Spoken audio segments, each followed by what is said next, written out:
So when I was 36 years old, I put a note in my calendar. I don't know if you guys remember, we used to have Blackberries that were on our belts like holsters, and we thought we were cool, like we had a little pistol on our belt. So I had my little Blackberry with the thumb board, and on my 40th birthday, I put in a note that said "stop" in all capital letters. And what that meant was stop doing what the economy expected me to do and do what I deeply, genuinely was passionate about. And oddly, I didn't know what that meant, right? I didn't really know at 36 years old what I was deeply, genuinely passionate about. So I gave myself 4 years to figure it out.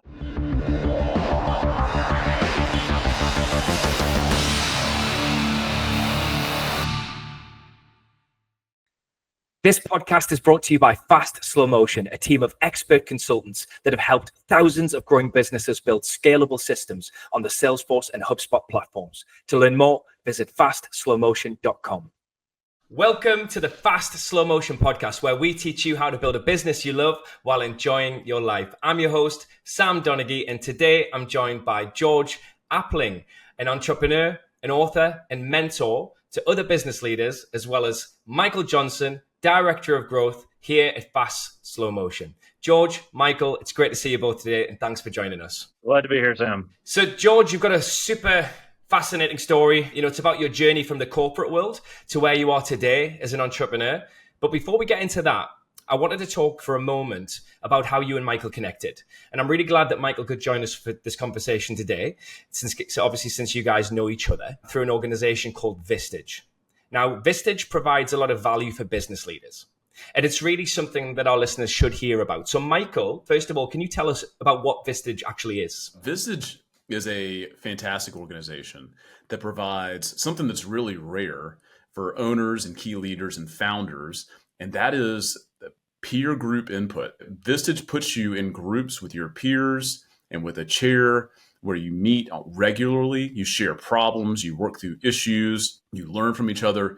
And I think everybody knows that the more successful you are, the further you get up in an organization, a lot of times the amount of feedback that you get diminishes unless you're really intentional about it. And Vistage is a fantastic organization that enables leaders, key leaders, founders to get that feedback, to share, to learn and grow together, and it produces fantastic results. And George, you're basically what Vistage calls a chair, right? So what exactly do you do in that role? So the chair is the person who just pulls the group together. I have a one-to-one coaching call with each member every month, and I've got 12 members. So imagine there's a week a month where I'm just doing these back-to-back one-to-one coaching calls. And then I organize the Vistage Day, which is a full day once a month where we're all in a room together. So imagine there are 12 small and medium business local CEOs in a room, and we're all trying to help each other solve problems. It's pretty extraordinary.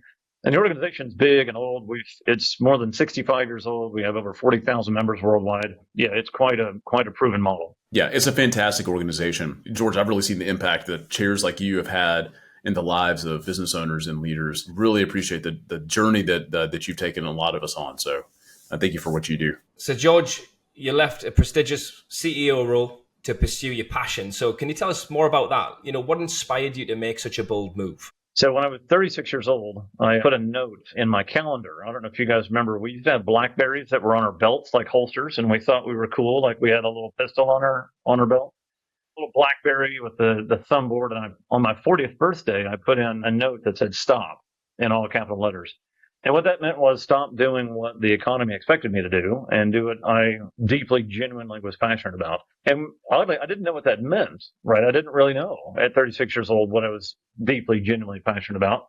So I gave myself 4 years to figure it out. And then it was only 1 year when a friend of mine said the Texas Renaissance Festival is for sale. And that was that moment when the clouds parted and the angels sang and the lightning bolt struck. And that was it. I knew that the Renaissance Festival was the only thing I loved my entire life other than my mother. I'd even had like a 38-year streak. I came back to that show. That's the one outside of Houston, Texas. Having lived in Boston for 3 years and Germany 3 years and England a year and Australia a year and Russia a year, I always came back to not miss my streak at the Texas Renaissance Festival. But it had never really occurred to me that was a business until that moment when she said it was for sale. And so I just started thinking about, well, yeah, somebody owns that. and then start thinking about the math and the P&L. And I realized, wait, someone might make a lot of money doing that. So then I took a run at buying the Texas Renaissance Festival, which didn't work. I took a run at buying the one in Dallas, which got very close. It got within 1 day of closing, and that fell apart. And so then I co-founded Sherwood Forest Faire, which is the Renaissance Festival for Austin. So that wasn't actually a business already in place. That was something that you set up from the ground up? That's right. Yeah, we started it from the beginning. Yeah, we opened our doors for the first time in February of 2010. And you can imagine it's a theme park, right? With, back then over 100 buildings, and now there's over 200 buildings. And I have no idea if 30 people will come through the gate, or 300 or 3,000 or 10,000. I'm sweating bullets. And 3,000 people showed up. And I thought, okay, I think we're going to be fine. And now we average 10,000 people per day now. Wow. So average 10,000 people per day. Oh my goodness. So what kind of unique challenges come with running a Renaissance Fair that might differ from a traditional business, would you say? Yeah, a couple of things. One is there's always an enormous amount of investment. So building bars, building stages, underground electricity, flushing toilets, underground plumbing, more parking. We're in this forever, right? This isn't your tech startup that you're building to sell it and get rich. This is a forever business. My plan is to, when they pull the plug on me in the hospice, my final words will be, the show must go on. And so it's constantly investing, but taking it easy, right? It's a marathon, not a sprint. That's one of the things that we say in this business a lot, is that continuous investment. Other than that, there's a lot of seasonal employees. We're only open on Saturdays and Sundays in March and April for the fair. And then we have a summer camp in July, and we have a Celtic music festival in December. But, there's a lot of people coming and going. And so maintaining a really wonderful culture of people who work there it's a challenge, but it's something that we've known since the beginning. So we put a lot of energy into it. That's incredible. I did see some of the things that you do there as well, like the artisans and the crafts and things like that. One thing stood out in particular. I think it was Thorin's Viking Mead. That caught my eye. How's that going? Amazing. So Thorin is my cousin, and I think he's the number one selling mead in Texas now. And that's actually a funny story. So in opening season of Sherwood Forest Faire, so 2010, he walks up to me and he says, George, I make mead and it's better than all the other meads. And he had, he's with his black overcoat, and he opens the overcoat and there's bottles, on the inside liner, drug dealer. And he says, you should try my mead. And I'm just humoring him, fine, he's my cousin. I'll drink his moonshine. So we go and we sit down, and I've been a Renaissance Festival nerd for decades at this point. I've had all the meads. And so I try his mead, and I say, that is better than all the other mead. What's going on here? And he said, well, my family's been making this for generations. And it's kind of what we do. And I said, okay, well, then we should figure out how to sell it here next year. And he goes, well, that's the problem. I don't know how to do things legally. I keep getting arrested. I said, you can't just sell meat out of the back of your truck. It's illegal. But that's what he would do. And I said, okay, well, I know how to do that, right? I know how to do business legally. So then we set up some legal entities, and now, we're business partners, and it's going extremely well. Yeah, that's an incredible story, because George, you started something you're passionate about, and you created essentially a captive audience, and now he's got this product market fit that he may not have had before. He's got a market to go to that's easily accessible for him, and you guys can succeed together. So that's really fantastic. From a business strategy point of view, there's this kind of vertical integration idea and horizontal integration idea where the national mead market is a majority at Renaissance festivals, right? And so it didn't take long to realize being in the mead business means 2 bites at the apple, right? And so that really worked. And that's kind of this vertical integration idea. And then horizontally, I own the land, and we're only open for 8 weekends in the spring. So then I thought, well, we have to do something else. So that's where we created the summer camp, we created the music festival. We do a site rental for live action role play. I'm completely in love with my businesses, but the old strategist from years ago is still there trying to make good decisions for everybody. Well, I suppose we could segue from that, and any advice you could give to our listeners. A lot of people talk about wanting to start a business, but they have trouble choosing what to focus on. It sounds like, I don't want to put words in your mouth, but it sounds like your journey kind of unfolded naturally, and you got opportunities and you grabbed them, and then they kind of grew organically. But, how would somebody out there identify their true calling? If they were in the same boat and they're starting out, do you have any advice for them? Yeah. I mean, last month I published a book that is on this topic called Don't Settle. And the thing about the book is it's a framework through which the reader can choose the relationship between their passion and their work. But that's not to say your passion and your work should be the same thing now. That's one of the 5 paths. And so this framework leads you down a path of making a choice of one of these 5 paths. One is passion now, right? But that makes sense if you know what your passion is and you know you can monetize it and you know you can make enough relative to your need for financial security. Those are some pretty tight conditions, right? So there's passion now, there's independent, which is your passion and your work don't have anything to do with each other. And that's okay if that's your choice, right? You will be much more comfortable and content with that choice if you made it, as opposed to the economy made it for you. There's the experiment path, which is kind of hopping around learning, and that's particularly for people who don't know what their passion is. There's the money path, and we all know people on the money path where it's passion smashing. I've got to be rich. And then maybe after they're rich, they can think about passion later. And then there's the balance path, which is what I did. And it's, I know I want to marry my work and my passion, but not yet. I want to have financial security. I want to have capabilities. I want to see the world. I want to have a reputation.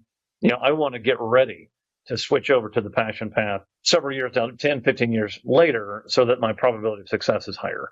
So, I really believe in this framework for choosing the relationship between your passion and your work. And it can always end up with your passion and your work being the same, but it doesn't necessarily mean now. Yeah, I think your book is super well timed, George, because I saw a stat recently that said that for Gen Z, it's between 60 or 75%, depending on where you look, really value impact and passion in their work. That's what they're looking for. Whereas I think in generations before, that wasn't as high of a percentage.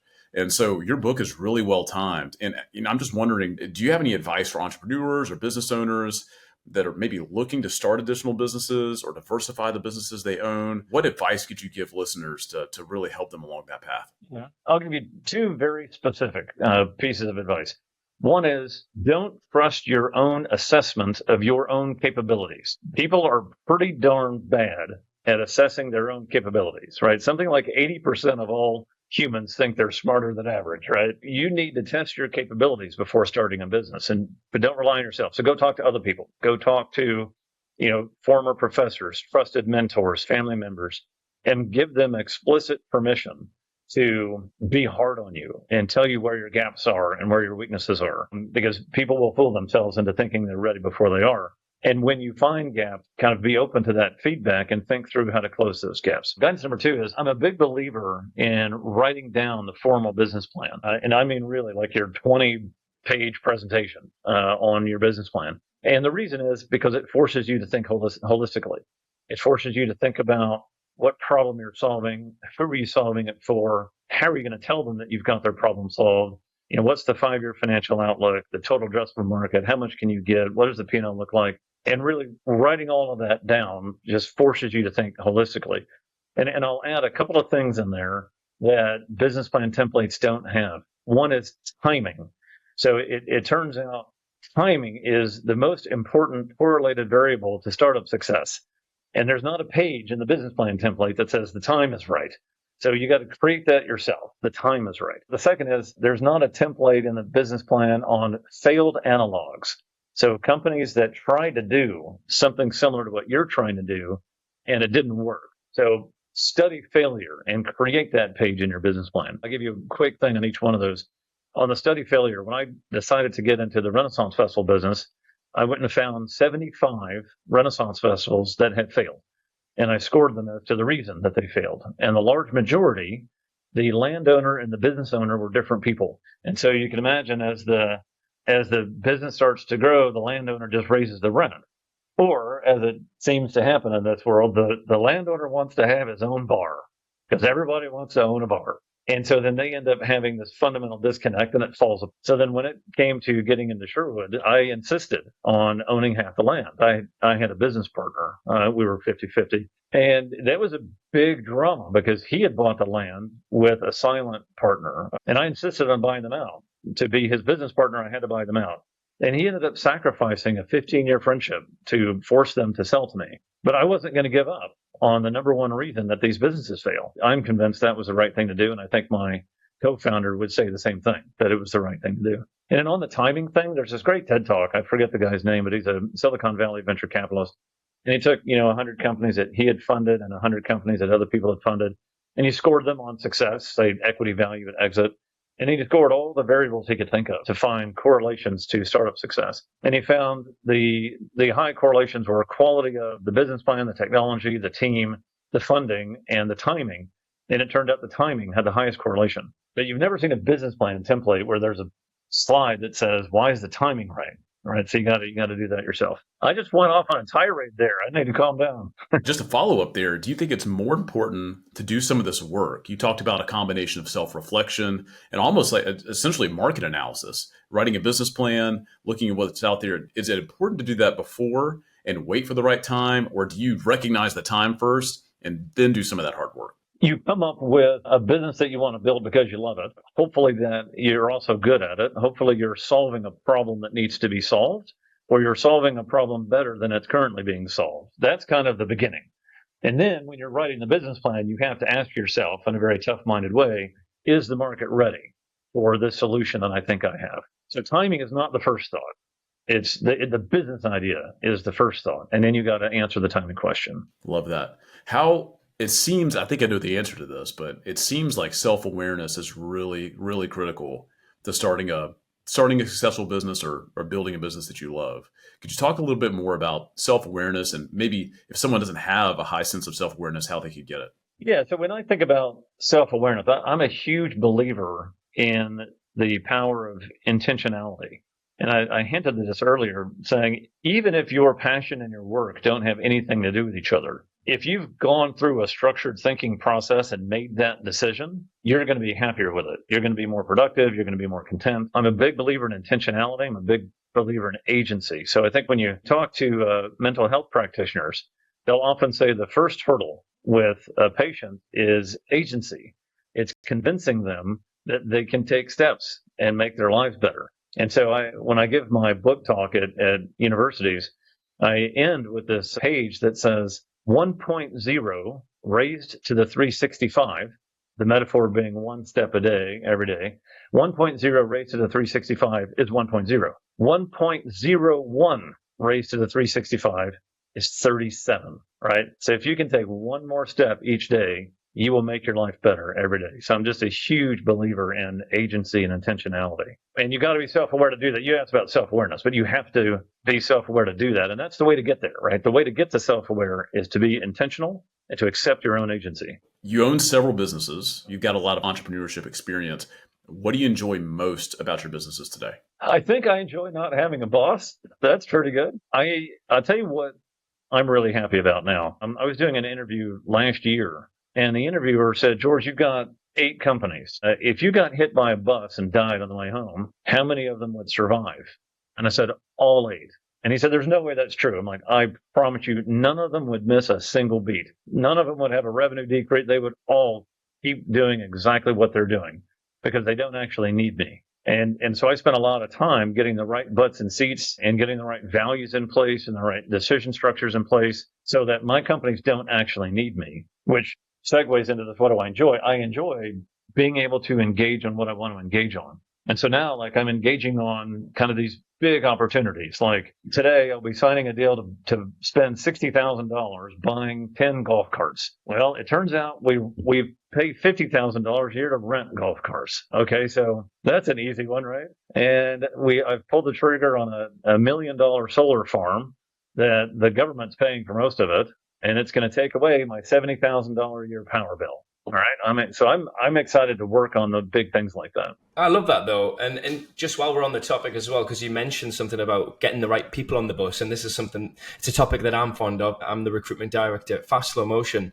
And so what's your approach to building teams and finding the right people who can help you manage, your various ventures, George? I spend a lot of time on this with my coaching clients in Vistage. And so I've got this belief that small business owners underinvest in interviewing. And so I spent a lot of time helping my members, and of course I do this in my own business, helping them interview in very intentional and structured ways. And what I'll typically do is take the position you're trying to hire and come up with the 5 qualities that you need in that person, right? It might be you need a self-starter. It might be that you need expertise in a certain thing. It might be that you need them to have a certain network. It might be that, whatever it is, right? Here are the 5 things that you need. And then we'll come up with either a formal test or a couple of insightful questions that get at, do they have that quality? And so then for your interviews, you've got this sort of 10-question interview guide that's really digging in to the qualities that you need for the role. So that's the first thing I would say is I'd overinvest in interviewing, and that works. That's amazing. And George, once you get the right people in the right seats, what is your process, or what are some of the things you do to empower them to do what you've said, which is run the business without you? Essentially, have it run where you can step away. What are some of the things you do internally to get them to that point? Yeah, I mean, a couple of things. So we've got a pretty normal or standard governance model where, we'll have a quarterly business review once every 3 months where the whole, what I call team one, it's sort of Patrick Lencioni's team one or first team idea. We'll get together for several hours in a room and just go through everything. And so that ensures that the 8 people that report to me are all on the same page. And we only have to do that once every 3 months. And then we'll have a bigger meeting once a year to prioritize the investments, right? Because, we'll invest hundreds of thousands of dollars every year. And so we have a structured analytical exercise to choose what we're going to invest on. And then, there's this kind of standard governance thing where I talk to most of my key directors for 15 minutes every week.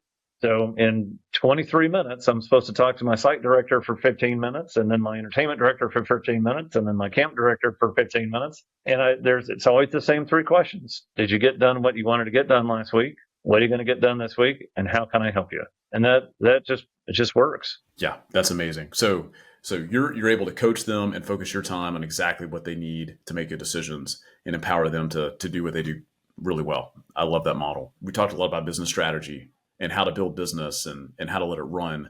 Shifting a little more personal, you've talked elsewhere about your decision not to leave your kids a cash inheritance. Can you explain the reasoning behind this decision? So I'm a very serious history nerd. Like, all the books behind me are history books. And my conclusion, based on all of my reading, is that making your children wealthy is a bad idea. It ends up demotivating them, or at least there's a very high risk that you're going to demotivate them, and they're not going to give to the world what they're capable of giving to the world. And you can see examples of that for, the thousands of years of recorded history. And then if you kind of think through your personal network, you probably know someone who was a millionaire at 18 years old, and it didn't turn out very well. And so I'm I'm very much in this camp of, when I die, I will leave my wealth in a trust. And the trust's primary mission is to keep the businesses alive. So the fair and the camp. But then they'll also do some things for descendants. So I've got money set aside to pay for my kids' college. I'll buy them their first car. It's not going to be fancy, but it'll get them to and fro. And then I'll also do the down payment on the first house. So I'm very much a hand up guy, not a hand out guy. Yeah, there's too many people that you make a young person rich, you take a high risk of ruining them. I love that hand up versus hand out. How do you think that approach is going to be a foundation or prepare them for success? Well, so the good news is my kids have known their entire life that I'm not going to make them wealthy, right? So it's not a surprise. It's not weird. It's not disappointing. It's just like, it's just always been there. It's always been the truth. And I think there are great models for this. There's the Rockefeller model is kind of what I'm following. And I think the Rockefeller model is doing this for something like 1,800 descendants now. And so it's paying for college and the down payment on the house and the car. But then the other thing it does, and I'll put this in my trust, is if they've got a business plan that passes muster, the trust might make them a loan to build a business. But then they only do that once unless you pay it back. And then you can do it again. It's not tough love. It's just being very rational, I think. George, I've seen something as well that you're involved in, which interests me. The chairman of the board of the Knights of the Grail, and you help military veterans. Can you tell us a bit about that? Yeah, so it's therapeutic horsemanship. There's a famous saying by one of your countrymen, Sam. Winston Churchill said, "There's something about the outside of a horse that is good for the inside of a man and woman." I'll add the 2 words on Winston's behalf. Yeah, horses are great for people. And it's because horses are very empathic. So your emotions can influence their emotions, which means if you want to work with a horse, you have to be very much in control of how you're feeling. And if you're not in control of how you're feeling, you have to pretend to be in control of how you're feeling and convince the horse. And so it's very therapeutic to do that. And so we've got a herd of 8 out there. We have a world-class trainer, and we've got veterans, sometimes active duty, and first responders working with horses almost every weekend of the year. Fantastic. Well, listen, I've got 2 more questions. So one would be, how can entrepreneurs stay true to their personal values while building successful businesses? I think it's a must-have. I think you have to do that. It starts with, what's the purpose of building the business? I do think there's a massive difference between building a business to sell it and get rich versus building something to run because you love it and you're going to run it as long as you can. These are very different things. In the latter, living to your values is very easy. In the former, that's where you're going to get challenged, because what you're really trying to do is sell the thing for a whole bunch of money. And so then I think living up to your values is going to be, a decision that you have to make in terms of, respecting your own integrity. And so, you'll be challenged on that side, and you got to make the decisions as they come along. Running a business that aligns with your values and building a business that aligns with your values helps you run the business better than running it to sell it, as you mentioned. Yes, because frankly, I think running the business according to our values is easy because we're in it forever. When it comes to wealth, I find there are more is better people, and there are enough is enough people. And I'm an enough is enough person. So maximizing profitability is not my goal. The business makes me enough. And so that's not what I'm worried about. I'm worried about it being beautiful and creating joy and making hundreds of thousands of people happy. So then, it gets easy to follow those values. Wow. Love it. Well, listen, George, we always like to close our podcast episodes with a quote that provides some wisdom or advice for our listeners. So is there a quote that you would like to share with us today? There's a gentleman who lived in the 12th and 13th centuries named William Marshall. He's largely considered the greatest knight who ever lived. It's where the job title Marshall comes from, this guy. And one of the things he said has stuck with me, and I say this to young people. He said, "Know this, for this is the heart of it. Idleness shames a young man." Absolutely love it. Well, that's it for today's episode. Thanks again to George and Michael for joining us. For our listeners, I hope that you were inspired as we were to hear George's story about prioritizing what he was really passionate about in life and turning one of those passions into a successful business. Remember to subscribe to the podcast on your favorite podcast platform, or you can find archived episodes at fastslowmotion.com/podcast. And if you've got any questions or topics that you'd like us to cover in the future episodes, reach out at fastslowmotion.com/podcast feedback.